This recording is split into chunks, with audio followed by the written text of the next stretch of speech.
The Brooklyn Nets season has long since been over, but Sean Marks stepped in front of the microphone to officially give his end of season review. Coming up, we break down how he sent a very clear message to one of his superstars in Kyrie Irving and the expectations going forward for the Brooklyn Nets.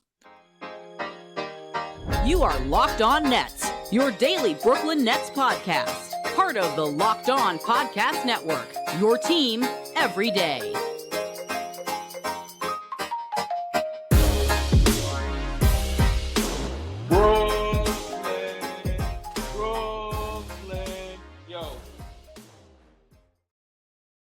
Yes, sir. It's the Locked On Nets podcast right here on the Locked On Podcast Network. It's your team, the Brooklyn Nets, every single day. Over there, you're going to find Doug Norrie, owner-operator DFSR, for all your daily fantasy sports rankings. He's got you covered. I'm Adam Arbrecht, breaking down the New York Football Giants on the One Giant podcast. We thank you for making us your first listen of the day, free on all those great platforms. And while normally, Doug, you wouldn't really think press conferences like this end of the season would have a lot to take away from it, instead, Sean Marks comes out and at the very least is honest and direct with not just reporters, but maybe, and not even maybe, with Kyrie Irving around what needs to happen here going forward. We're going to dive in on the quotes, but it just feels like, hey, both feet in here. Sean Marks, Joe Tsai, not particularly thrilled with the way this past season went. Yeah, look, we knew the press conference was going to happen on Wednesday, and we still plan to do a mailbag because you never get anything from these press conferences because we've just been trained to just say, oh, there's a press conference. It's not going to tell us much of anything, so no problem. Let's do a mailbag over the rest of this week.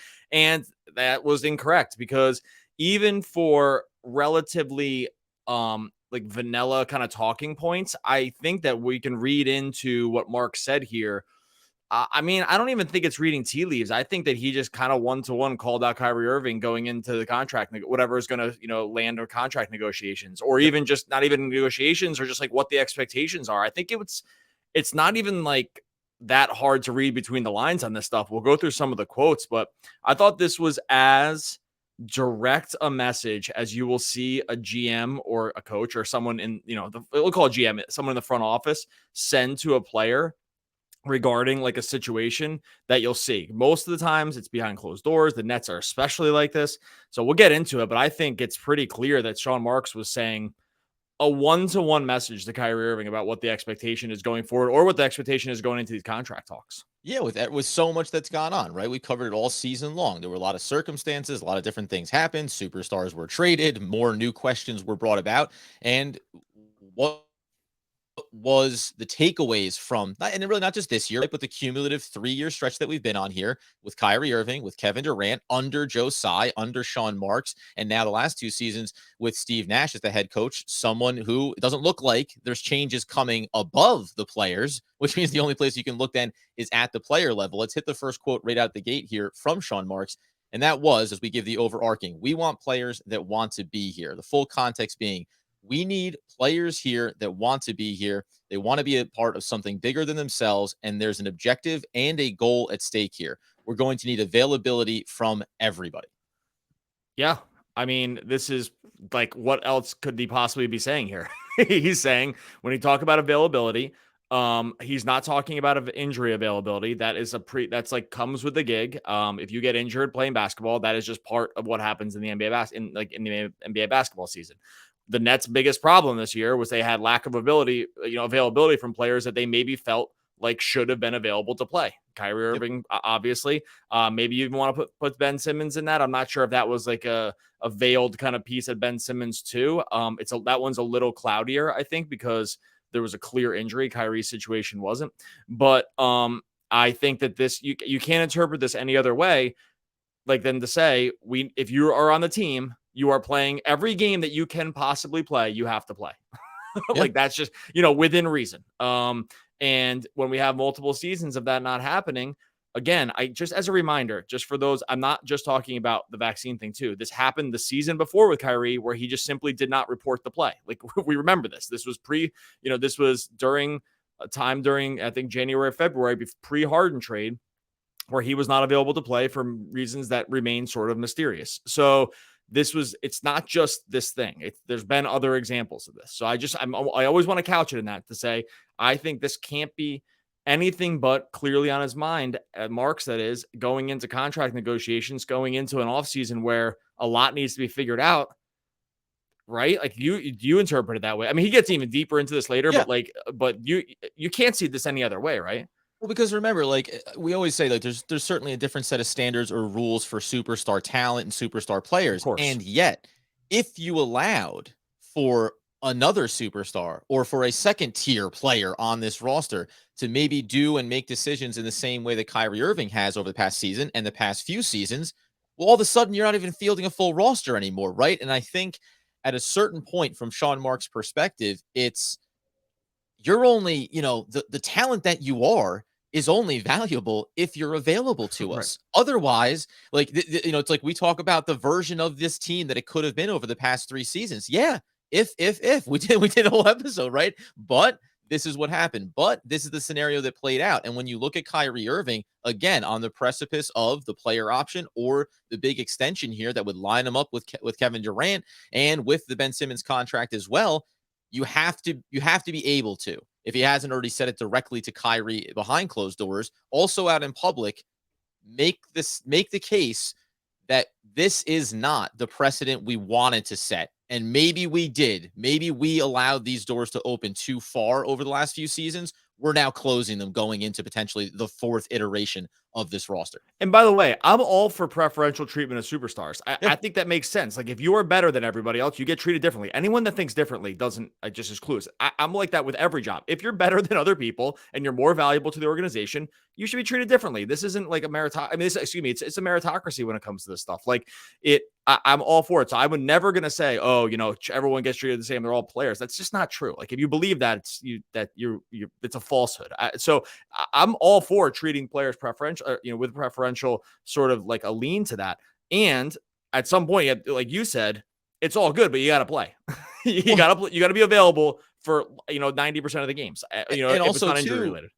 when you get the preferential treatment, because guess what too, there's also a higher expectation when you're the superstar, right? Of course. The idea is you're one of the best players on the team. Like you're Kyrie Irving. I was gonna say put Kevin Durant in this mix. You're Kyrie Irving. You're one of the most important players to the success of this franchise. So when we give you some of the, preferential treatment being one of those better players, it also comes with the weight of responsibility of helping carry this team forward, of helping develop young talent underneath you that we need to be better later in the season and into the playoffs. And then being available to make the playoffs and not have it be this frenetic pace and this disjointed journey.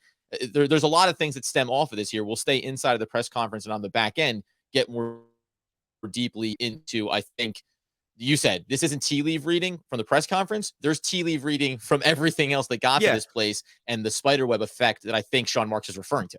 Yeah, look, I'll hit with the second quote here real quick because this one starts to hammer it home. What drives them? He's asking a question about the player. This is Mark's answering a question about the players. What drives them? Do they want to be part of this? This meaning the team. Are they motivated by something that maybe is not good for the whole team?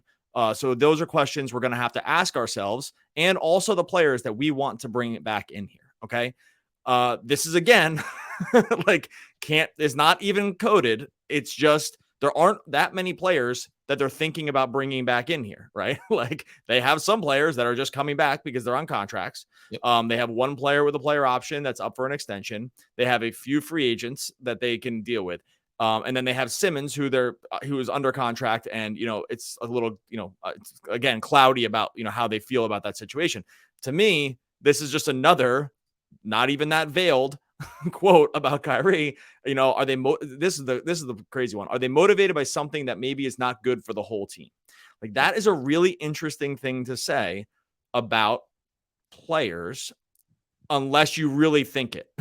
Right, because you off the cuff. You would never say, like in situation. Just think about it in situations that are good. If a situation is good, this wouldn't even pop into your head. Like this part about the motivation around players and what they want to do, you wouldn't even think it, because even if things went bad, you would understand they went bad, but you wouldn't be questioning the motivation. You only bring this up if it's something that is actually really on your mind. So like that's the most damning part.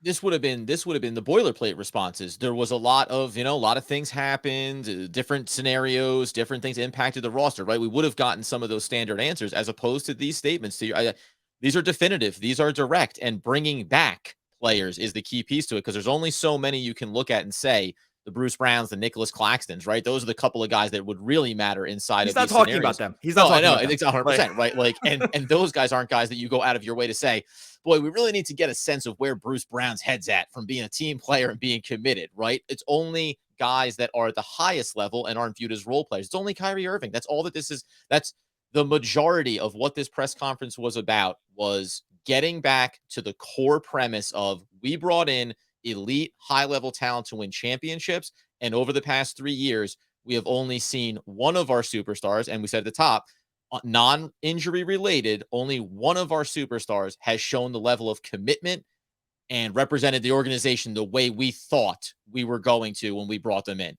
There's another one here in Kyrie that has not done that to this point. All right, 100%. We got a couple more quotes here from Marks. We're going to also talk about how this stands in like pretty clear juxtaposition to Kyrie Irving's closing remarks at the end of the season, which is also find to be very, very interesting. If you look at those as if you sort of line them up next to each other as in a graph about how these guys are talking about the end of the season. First, got to talk to about our friends over at Bet Online. Our partners at Bet Online continue to be the number one source for all of your betting needs and sports info. They have all the latest odds, news, sports developments. They've rolling through this year's playoffs. Obviously, Major League Baseball. I'm over there every day looking at Major League Baseball lines, all the big fights. They're going to get NFL going. Obviously, futures they have going now, and then obviously in season, Bet Online's got you covered over there. All the sports wagering information you could ever want is available on betonline.net. Head on over to betonline.net. On your mobile device, you can learn about all the trends, all of the betting action. Bet Online, where the game starts. All right, so let's just dive right back in on the final quote, probably the most important takeaway from this press conference in regards to what Sean Marks had to say directly, essentially, to Kyrie Irving. He has some decisions to make on his own. Marks said about Kyrie Irving, who missed time, obviously, over the course of the season due to the vaccination mandate in New York City. We're looking for guys that want to be a part of something bigger than themselves, play team basketball, and be available. That goes for Kyrie and everybody. Again, now we can even go beyond. It wasn't using his name directly, and we're saying, who else could they be talking about? Well, you can only be talking about the guy that you actually mentioned in the quote. And this, you said it, in terms of contrasting the way Kyrie Irving approached the end of the season and comments that he made going back to the Kevin Durant podcast, this is in direct conflict with the sentiment that Kyrie seems to be setting up around, hey man, just happy to get after it, looking for, and I'm sorry, I'm putting a different type of tone on that. He said he's motivated, excited to have 4 years of a dominant run. That's great. That's what you're excited for. The organization is excited to find out if that's real or not, because that hasn't been what we've seen. Yeah, like this is so it's so clearly like I said, juxtaposed against that. He says Kyrie. I mean, he's asked about Kyrie, so this is why he says it by name. So it's not like it wasn't totally taken out of thin air. Like they were talking about the whole situation, so it's clear like why he would bring it up. That's all everyone wants to know about, right? Of course. But like just to clarify that point. But if you look at this quote and you compare it to Kyrie Irving at the end of the year, granted it was after a final game and, you're tired and this is all, you're not maybe you didn't think it out. Maybe he did think it out. I don't know. But like the context is slightly different, right? And he talks about how it's going to be him and Kevin and Joe and Joe Tsai and Sean Marks and how they're going to, plan for the future of the team. So that is one that is one thing, right? That's like, hey, we're all going to kind of get, put our heads together and kind of figure this out. Okay, this was not that. Like this was right. Not. This wasn't saying, yeah, we're gonna put our heads together and figure it out. Like that, there was no part of that affirmed that sentiment from Kyrie Irving. This was, hey, you need to go figure it out. You need to decide if you want to be here. We'll be here. We probably need to see something more than just you saying it. That it makes us believe that you wanted to be here, because. Like he knows what Kyrie Irving said in that press conference. Like he could have said, "Hey, we're excited to be together." I want to say one more thing, and then I'll get obviously like we can kind of bat this back and forth. There was one piece he did say that puts a little context around this, where Marks had said it earlier in the press conference that he had made a mistake the previous preseason talking about how the extensions were going to get done, but around the Kyrie, Harden, and Durant piece, and how like they're.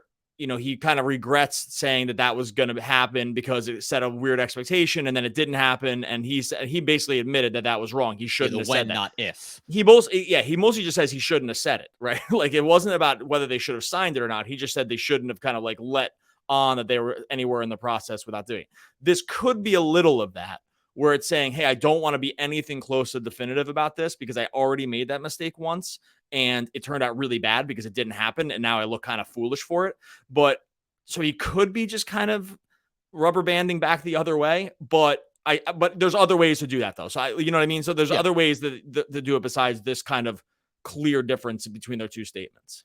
Well, one of the first parts is too, it's like one of the reasons why maybe the thing that I said last offseason didn't necessarily age well based on Harden's not on the team anymore. We don't know what's going to happen with Kyrie. There's some direct correlations to what happened with Kyrie over this past year that may have impacted that, right? But I also think, to your point, it's just why put an expectation on something that you don't know how long that process is going to take. Just specifically, you mentioned about his end of season comments, Kyrie Irving. Like, this had all the feelings of, when you're out playing a pickup game of football and it's you and your three buddies all huddled up with your head in there, and the fifth guy comes, he goes, "Hey, no, guys, I can't see what the play is going to be." They go, no, we get that. No, we're having a plan here. Like, we talked about at the time, Kyrie specifically not mentioning Steve Nash's name. Like, I'll go the step further of, when you say something like that, after, by the way, Kevin Durant has voiced his support of the head coach, and after you have an understanding that it goes Joe Tsai and then Sean Marks and then Steve Nash, like, there is this hierarchy of command, and when you try to jump ahead of that, for whatever the motivation is, whether you just feel like you are a part of that, maybe, Kyrie genuinely feels like he is, as we say, the better player should have an input. They should have a different standard. But the expectation hand looks different. Kevin Durant comes out and says that. It reads completely different in the room. Everyone gets that he's going to be a part of that. When Kyrie says it, it raises up everyone's antennas, probably including Sean Marks, where he goes, "I'd love for you to be a part of that conversation. Do I know if you're going to be in the room when we go to have that conversation?" So again, the overall takeaway for me is just, Kyrie, you've been saying a lot of the right things sometimes. You've also been, speaking your opinion and using your voice, and that's fine. You've said a lot of the right things, but we don't necessarily have a track record that indicates anything other than the opposite of that, which is being derailed, being self-motivated by things that are not directly basketball and Brooklyn Nets oriented. Yeah, and I just think I think you can say this too. It actually, at this point, probably doesn't matter what you believe, like the fan, or what we believe. The internal thought process is around the situation. This just kind of tells you what the internal thought process is in the situation. I think, right? I don't think at this point, I think up to this point, there was always a question of, okay, what, if you got them in a room and gave everyone truth serum, what everyone would say about the situation. I think I probably could have guessed, but there was no real sign that was the case. It's been nothing but supportive of Kyrie. Right. I still think that it would be supportive of it. And I do think they probably think the best iteration of this team is him being on the team and playing every game. Like, I think that is a real thing, right? I think that they want him back. I think there's a world where they want him back and they just want to know that they're going to get the absolute best 82 games, right? Like, and I think that's where they are. But anyway, the part where we would try to guess around how the organization viewed him, I don't think we really need to do that anymore. I think that this, to me, speaks pretty loud and clear that this is how they feel about it. They are untrusting of the situation right now. It is not a deal breaker. They're not cutting ties by any means. Like, I think they want to bring him back, but some messages that have to be sent, maybe, that just haven't been sent in the past. Like, the Nets are good about sending messages through the media. They've done it a lot. Like, they every time Woj tweets, it's basically them sending a message through the media. But it really has never been about Kyrie before. And I feel like this, to me, is one of the first times where it is just kind of a finger pointing at you and saying, "Hey, man, like, this is what we need from you." Yeah, and I'll paraphrase going back, over the course of this season when Sean Marks was asked questions, even when Steve Nash was asked questions. To your point, it was always supportive of Kyrie specifically. Like, he's going to need to make decisions for himself, and we're supportive of him going through the process of making those choices and decisions. We also need to make choices for the basketball team, right? Going all the way back to the idea of, if you're not going to be available for home games, then we're not going to be able to have you play at all, right? Those were decisions that it can be a both and. It can be that we understand you're going through a decision-making process for yourself, and along that same timeline, we need to make choices for the organization. And now, here at the end of the season, you're making choices around what you want to see happen going forward, Kyrie. Likewise, we are looking at these different paths and how we can move forward with, we presume, that's the number one 100% number one A option, and also potentially without you if we can't get the assurances that it's going to go the way that we think. Let's take a quick second here, and then I want to dive in on kind of rounding this back out the way you and I have looked at this leading up to this press conference where we didn't think we were going to get information. But ultimately, there's a few tea leaves that I think we read correctly along the way around Kyrie and what could happen here this offseason. First, going to tell you about our friends over at Rock Auto. That's because, there's a lot of cars out there, Doug. There's even more parts inside those cars. And if you love your car, but you're not necessarily a genius when it comes to getting the right part, the right make, the right model, not getting totally ripped off, you go to rockauto.com because they have an easy to navigate website where you can find the make, find the model, and find a great price. Why would you go into your local auto parts store with 30, 50, or even 100% markup on the parts that you need and not even necessarily be sure that you're not going to be back at that store saying, hey, friendo, this brown box with dust was not the tail lamp that I needed. You go to rockauto.com right now and you see all the parts available for your car or truck. You're right locked on in their How Did You Hear About Us box so they know that we sent you. Amazing selection, reliably low prices, all the parts your car will ever need, rockauto.com. So then to me, coming out of this then, you said, that you still believe that the first option is having Kyrie be a part of this team and moving forward with him. Yes. When we initially talked about, obviously, the player option is on the table, I said then, a few weeks ago, the Nets should very much be in the consideration of good faith, show me that you are committed to this team, and then we'll re-up you following that. While I don't think that that's more likely at this point, I'll use a Doug Norrie. It's more than 0% chance that they approach the table in some regard like that. But at the very least, this messaging, I think, is sending that. Where's the good faith? Where is the gesture? Where is the commitment from you, Kyrie? That's more than just the words that we hear sometimes through the media, that we know we are not about to make a financial commitment that will hamstring this organization for 4 years to come after having a tumultuous 3 seasons without the success we wanted. Yeah, and and along those lines, to be fair, there's only so much you can do to send a signal. Like, I don't know, you can say I'm committed, right? In these situations, there's there's there's very few actions you can do at this point on Kyrie's side. So in that point, he's kind of if they really did that, he'd be a little over a barrel, because what do you do except for say it? Keep saying it over and over. I don't really know what you do. Some of this stuff is just actions speak louder than words. I do think this is more just kind of sort of just like a little bit of a grenade more than a missile or an atomic bomb. I think in the end, I think that's probably where it lands. Because one, you can't make him do anything. How could he disprove a false negative if that wasn't the case? He can't do anything. When he play his basketball skill, I'll put it this way. He clearly works hard because he didn't play at basketball at all and then came back onto the court right away and was killing people, right? So it's he's clearly stayed in shape, all this other stuff. It's not a laziness thing. So all that stuff is never going to change.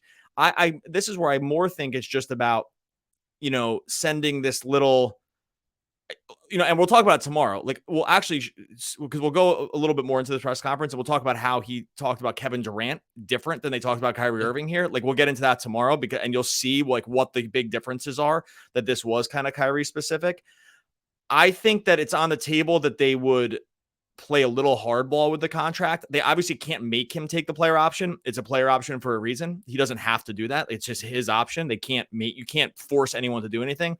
But I do think there will probably be a little hardball here around the contract, because I think if these are the comments now, I don't think they're sitting down at the table just ready to ink something. I just can't. That would not seem like these wouldn't be the comments if you were on the 1 yard line of a contract negotiation. I don't think so. That's kind of where I stand with that. Here, the one thing I'll it's not disagree with, but clarify. What can Kyrie Irving do? Right? He said, hey, I'm committed. I want to be a part of it. But again, right back where we started at the top of this, you can take ownership of it. I'm going to frame this in a way it's not about the choice around the topic of the year was the vaccination, right? It's not about that. That represents, you think that there weren't players around the entire league that had different ideas or opinions or personal perspectives that were going to influence that choice, or any myriad of choices that you make that impact your professional life, right? Of course. But you made choices that were a me choice as opposed to a we choice. And listen, I get in gray areas on that where I don't look at everything and go, well, if it's good for the team, you got to do it, right? Chop off your left arm and throw it at the referee if that's going to get you a call late in the fourth quarter of a key game. However, Kyrie Irving can come into the offices with Joe Tsai and Sean Marks and Steve Nash and say, I made mistakes in the way I communicated, in the way that I carried myself. And it can be beyond just this past season, the years prior, right? Taking time away from the team, taking personal stepaways for a myriad of different issues or different situations that impacted me. Taking ownership of that is probably the needle move that the Nets are looking for. Because even if Kyrie comes in and says, it's a clean slate, I'm with you, I want to be here, like you said, well, what does that really validate? Because it doesn't change that something else will come up in year number 4 and he'll go, well, this wasn't those things, this is the new thing. You need an acknowledgement from Kyrie that he gets that his thought process and decision-making has flaws. We talked about this before on the podcast, right? The sample size of the way that he goes about things usually ends up with him coming back and saying, I didn't handle that the best. I didn't do that the right way. I could have made better choices. Well, that's what the Nets want. They want you to not only say that you have problems sometimes making the best choices, and then say, and I'll be bending Kevin Durant's ear more for maybe what I should do, or I'll be coming to you guys for guidance on that. Because short of that, to your point, there's no guarantee that it's any other version of. And then the next time something comes up, I'll filter it through my brain and we'll get there in the end. So it does make it interesting. It does make it curious to see how things go forward from here with Kyrie, because even if he took responsibility, would that totally dissuade the Nets from having reservations? It is, to your point, a grenade that's probably the pin is loosely just almost about to fall out of this thing and explode and maybe create a real issue for the Nets. And it's so funny with him too, because each individual, we said this before, each individual situation like has merit. Each individual situation in a vacuum has merit. No one defended Kyrie and the vaccination thing harder than I think we did. Specifically, I was like I had to be talked off the ledge on this, to not talk about it more on the podcast, right? Because like it was just like I'm only saying this to say yes, and I still believe everything Adam said is pretty much correct, because while each individual thing in a vacuum can be explained away, the cumulative look from the top down looks like, hey, there's just still a lot of these. and that's more what it is. And so I think, and I'm with you. I do think that this might get a little more contentious than we thought it was going to, or maybe than Kyrie thought it was going to when he talked at the end of the season press conference, where he clearly did not think probably that this was anything but a done deal. I don't think he would have said the things that he said at the press conference if he was curious about it, because he would have said, hey, I'll take, for instance, look at Zach LaVine in the offseason. Zach LaVine said, hey, I'm going to go take a look at what, I'm going to go enjoy free agency. That's basically what he said, right? Like, this is like, hey, Bulls, we'll see. Kyrie's comments weren't that. It was, I'm going to be part of the organization and I'm going to help figure this out with everybody else. And I just wonder if now, after this Marks conference, that if those comments would have been the same. I can't imagine they would have been. And I think, again, and it's okay to send the reality check. And by the way, the one thing that we kind of didn't mention inside of this, we're using Sean Marks, the GM, obviously. And this also goes up the chain to Joe Tsai, right? Joe Tsai, who we believe is motivated, wants to win, but we also had a discussion around it's a business and the product on the court needs to be the best version of success financially and from a basketball perspective. So the internal conversation obviously was a collective effort on that level, and maybe something that we get into here. This will extend beyond this one from a team perspective, is what was Steve Nash's voice inside this room, right? I mean, you're talking about an organization that puts someone in place that they view as he was a point guard, a high level Hall of Fame point guard, probably thinking that he would have additional value to certain key players on this roster, Kyrie being chief among them. So when those three voices get into that room, I'm sure they came to a consensus, let alone that, as we've said before, I'm sure that Kevin Durant's opinion and perspective was taken into account here. And you can look over the course of the season for examples where, while Kevin Durant may have his personal perspective, usually when the team made a decision about something, his response was, yeah, listen, whatever they think is the best for the club, like, I support it. So he's not putting a roadblock in front of this, or this also wouldn't have been the version of that press conference. Yeah, and Marks did say he hadn't talked to Kevin Durant because Katie is vacationing in Monaco. Looks lovely. But as Doug and I will be doing very soon here in the offseason of the podcast. We are going to talk tomorrow about what Sean Marks said about Ben Simmons, what he talked about Kevin Durant, and how the Simmons thing, I don't know, the little gray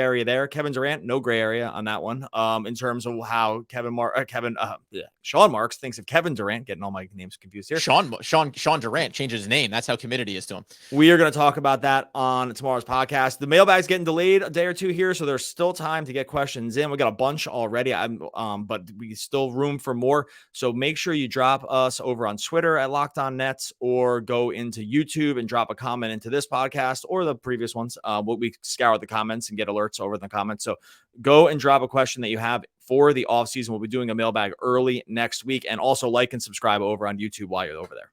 Hey, friends, individual commitment to a group effort. That is what makes a team work, a company work, a society work, and a civilization work. That's Vinny Lombardi. Oh, one of the all-time great poets. R.I.P., I think. Yeah, probably, right? All right, we'll be back again. Yeah. We'll be back again tomorrow talking more Brooklyn Nets basketball.